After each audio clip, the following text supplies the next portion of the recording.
সুপ্রিয় দর্শক, কেমন আছেন? আশা করি সকলে ভালো আছেন। আজকে আপনাদেরকে নিয়ে যাব ময়মনসিংহ জেলার গৌরীপুর থানার নদিয়ার চাঁদ ল্যাংটা বাবার মাজার শরীফে।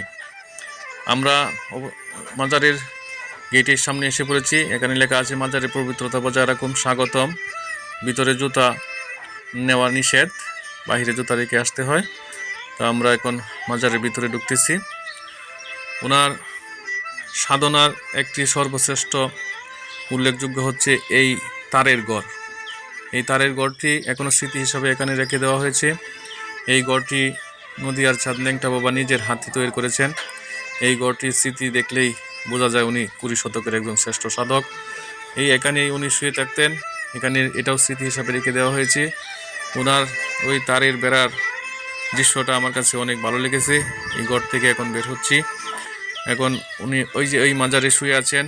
উনি মাজারের প্রকৃতিটা অনেক সুন্দর, আসলেই একটি দেখার মতো স্থান এখানে অবশিষ্ট আছেন। এই মাজারে উনি শুয়ে আছেন। ওনার জন্য সকলে দোয়া করি। ইনশাল্লাহ আপনাদেরকে একটু সামনে নিয়ে যাব। সেখানে আরেকটু বিশেষ দৃষ্টান্ত আছে। এখানে উনি ওটা হচ্ছে দান বাক্স, এখানে দান খয়রাত করা যায়।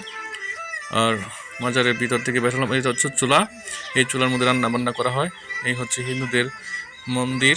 এখানে শ্মশান ঘাট আছে। এখানে হিন্দুরা মারা গেলে সেখানে এনে পুরা হয়।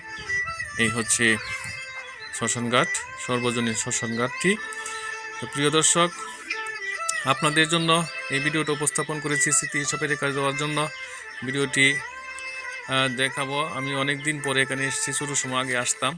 এই দৃশ্যটা আপনাদের সামনে উপস্থাপন করে তুলে রেখেছি।